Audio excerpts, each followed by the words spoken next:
Hello everybody, how you doing? Mikey is back. We survived the storm of November 2024. The bomb cyclone, they said. Got really windy around here. The power flickered a bit. It didn't go out. Well, for like 2 seconds it went out, then it came back. Just enough to trip the microwave clock and reset the internet modem. That's about it. A few down trees, wet weather, more wet weather on the way. Life in Oregon. So today I have Cougar long cut straight.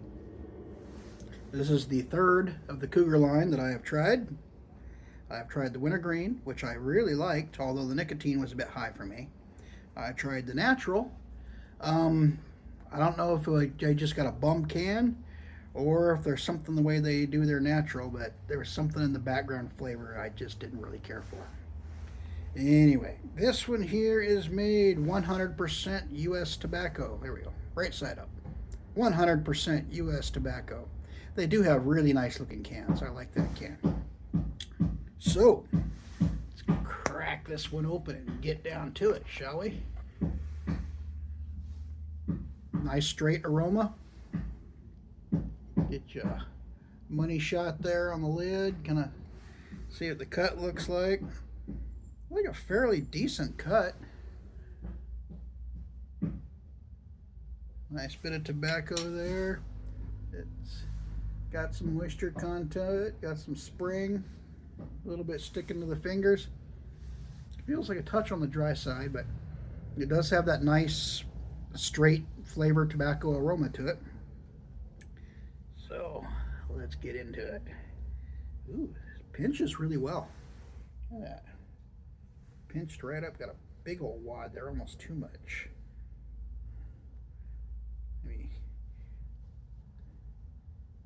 Wow.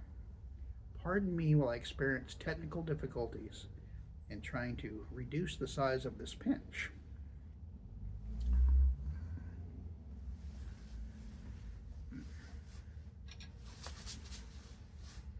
There we go. Right off the bat. Nice straight flavor. I'm gonna give this a minute to juice up. Yeah. Nice looking cans. I really like the way the design of the can. It looks pretty cool.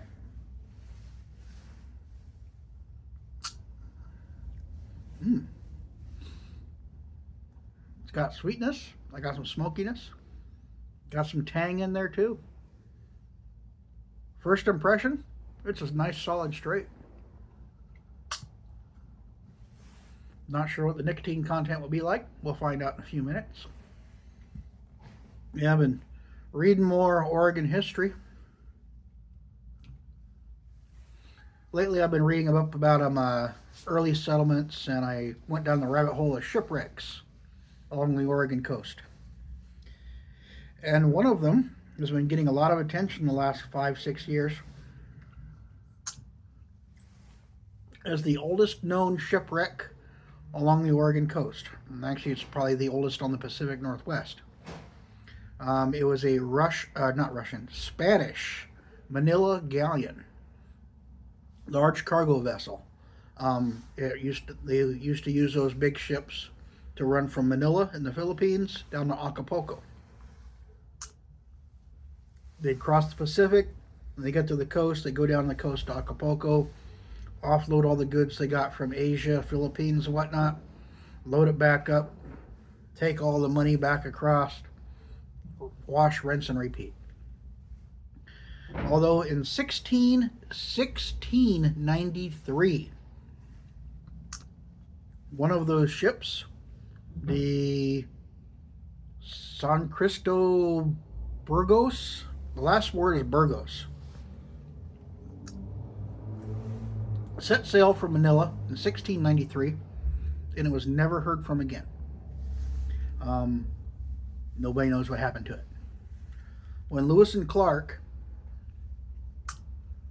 stayed near Fort Clatsop, near what is present-day Astoria, on their historic walk across America, they were trading with the natives, and some of the natives had these large chunks of beeswax.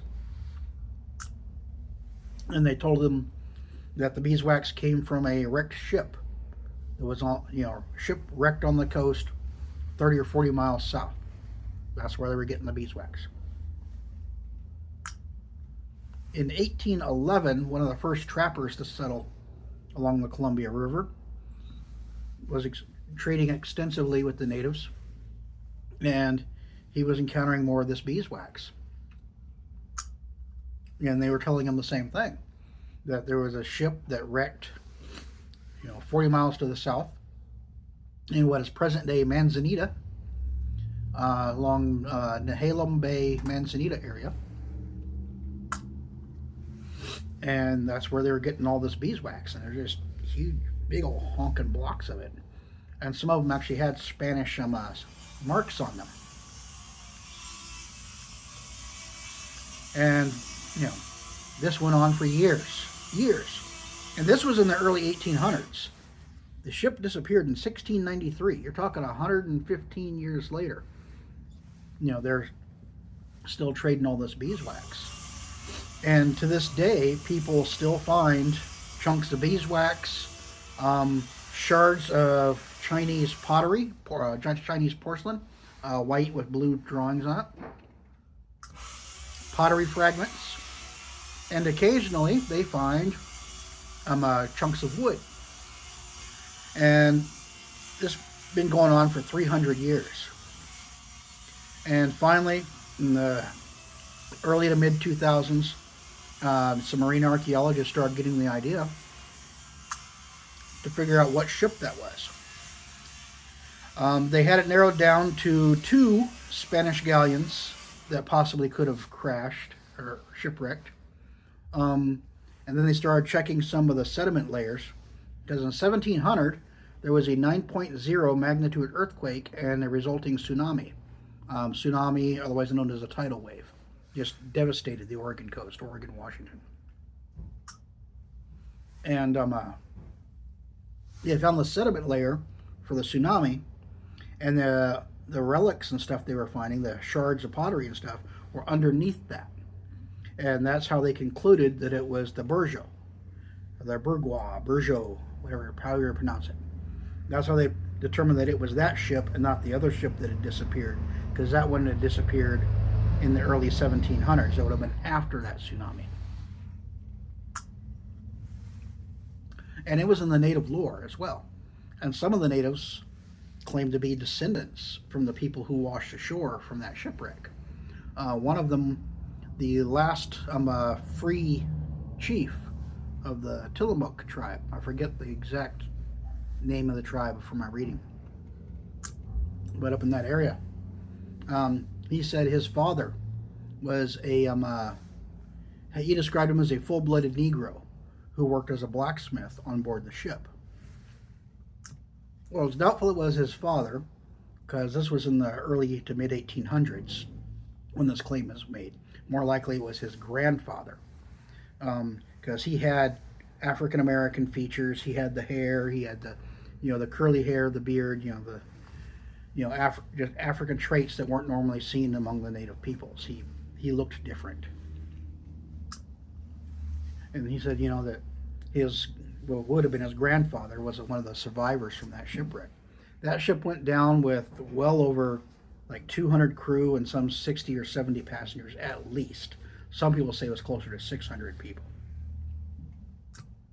Well, the archaeologists kept digging, and they kept searching, and a beachcomber found a timber in a cave a little bit north of the beach. So they went in there, they retrieved those timbers, they carbon dated them and all that stuff, and found out, yeah, these are timbers, are 300 years old, and this wood originated from the Philippines. Oh. And then in 2019, I think it was, some beachcombers right after a big winter storm found a piece of block and tackle, wooden carved out of one single piece of wood. And they tested that as well, and it was indeed 300 plus years old with origin in the Philippines. So they know it's the Burgos. They're just trying to figure out where the ship is. They're figuring the tsunami destroyed the upper part of the ship, threw it inland, Apparently natives were picking up scrap for that for years. And they were trading beeswax, because the cargo was beeswax, porcelain, and some pottery. That's what they were carrying. And they figured they had up to 75 tons of beeswax. To this day, people are still finding shards of pottery on the beach after storms.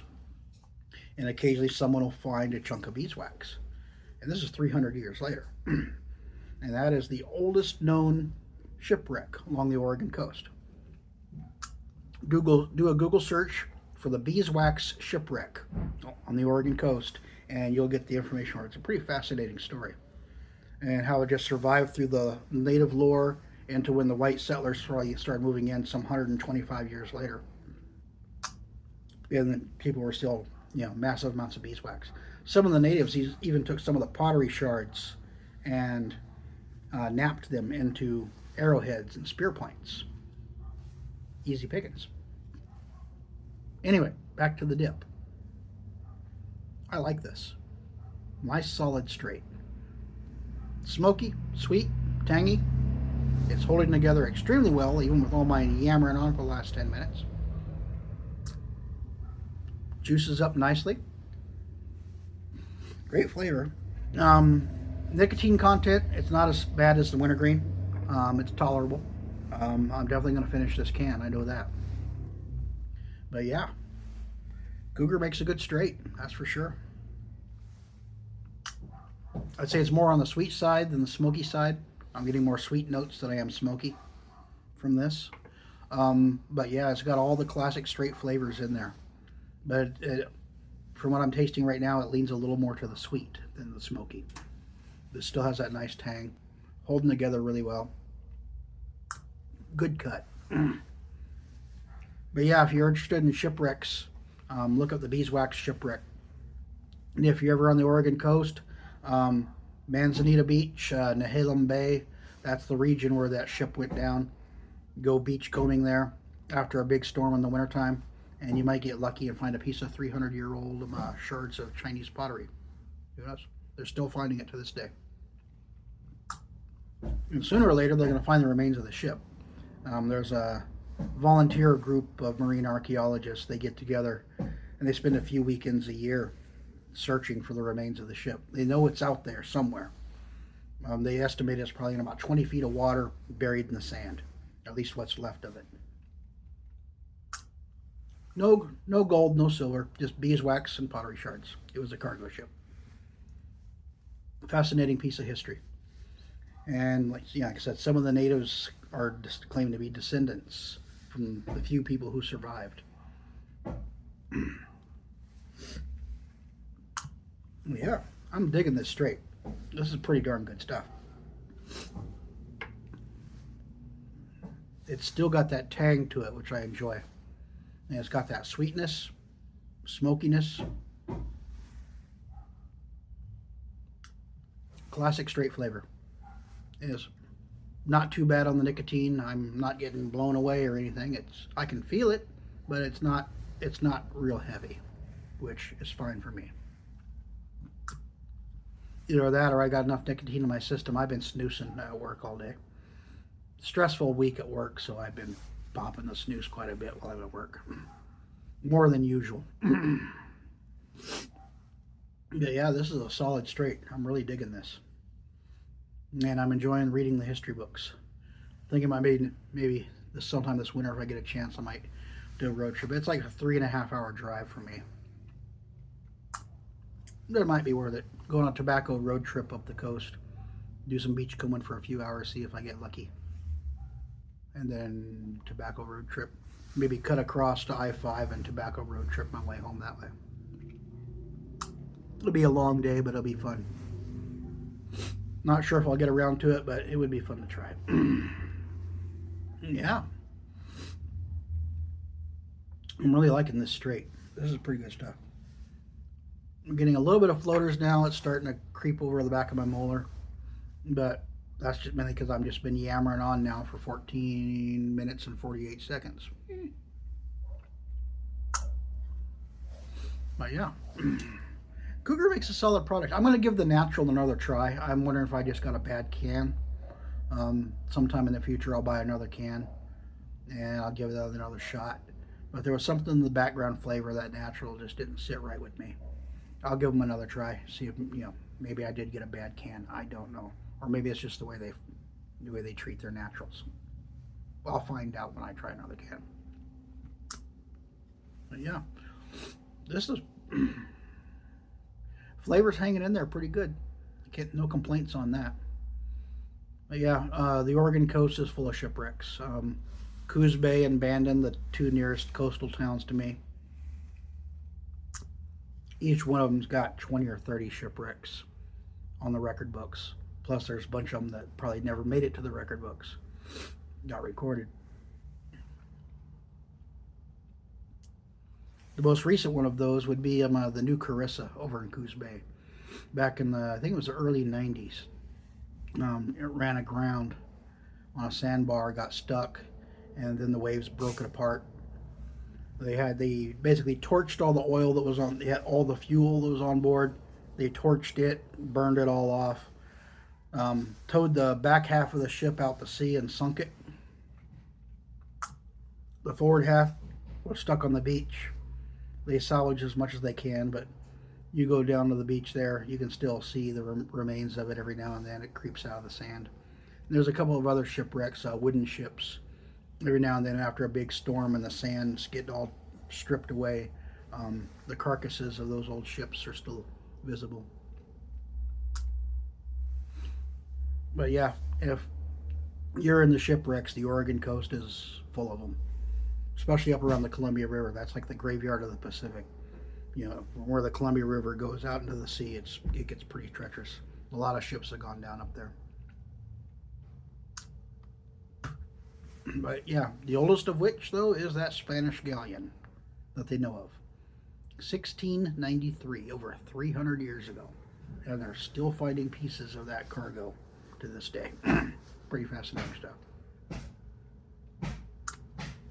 Be a lot more fascinating if it was gold and silver, but yeah, beeswax and pottery, that's still, 300-year-old chunk of pottery. That's pretty darn cool. Anyway, this has been Mikey. I have rambled on long enough. I'm going to continue to enjoy this straight. If you haven't tried Cougar Straight, good solid straight. It leans more to the sweet side than the smoky side. Has nice flavor, nice tang. Moderate nicotine, maybe moderate to high nicotine. So, pretty good. I'm definitely going to finish this can. This has been Mikey. Cougar Straight. Hope you enjoyed the little history lesson. I'll catch you all later. Take care.